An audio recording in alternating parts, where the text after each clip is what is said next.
नमस्कार, जय हिंद। बहुत स्वागत है आपका। आप देख रहे हैं लाइव टाइम्स का डिजिटल प्लेटफॉर्म। मैं हूं आपके साथ पिंकी धनखड़।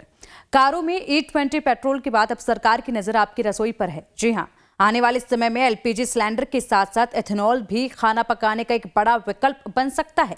पेट्रोलियम और प्राकृतिक गैस मंत्रालय ऐसी नीति तैयार कर रहा है जिसके तहत एथेनॉल आधारित कुकिंग सिस्टम को बढ़ावा दिया जाएगा।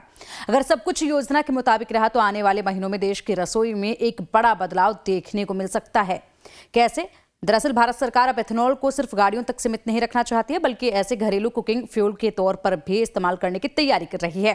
इसके लिए पेट्रोलियम मंत्रालय एक पॉलिसी फ्रेमवर्क तैयार कर रहा है जिसमें एथेनॉल के उत्पादन, सप्लाई और घरेलू इस्तेमाल की पूरी व्यवस्था शामिल होगी।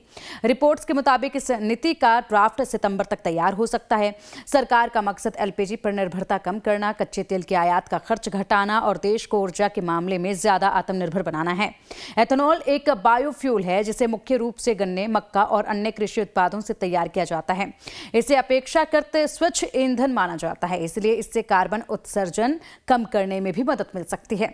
इस योजना के तहत एथेनॉल से चलने वाले विशेष स्टोव को बढ़ावा दिया जाएगा। सरकार शुरुआती लागत कम करने के लिए सब्सिडी या फिर वित्तीय सहायता देने पर भी विचार कर रही है ताकि लोग आसानी से इस नई तकनीक को अपना सकें। इतना ही नहीं, भविष्य में पेट्रोल पंपों या फिर ऑयल मार्केटिंग कंपनियों के आउटलेट्स पर एथेनॉल ATM भी लगाया जा सकता है। यहां से लोग कैनिस्टर में एथेनॉल भरवाकर घर ले जाएंगे और उसे एथेनॉल को स्टोव में इस्तेमाल कर सकते हैं। यानी जिस तरह आज पेट्रोल या फिर डीजल मिलता है, उसी तरीके से एथेनॉल भी आसानी से उपलब्ध कराया जा सकता है। हालांकि यह योजना अभी शुरुआती चरण में है और इसे लागू करने से पहले सुरक्षा मानकों, सप्लाई चेन और उपभोक्ताओं की सुविधा जैसे कई पहलुओं पर काम किया जाएगा। यदि यह नीति लागू होती है तो आने वाले सालों में भारतीय रसोई में LPG के साथ एथेनॉल भी एक अहम ईंधन के रूप में नजर आ सकता है।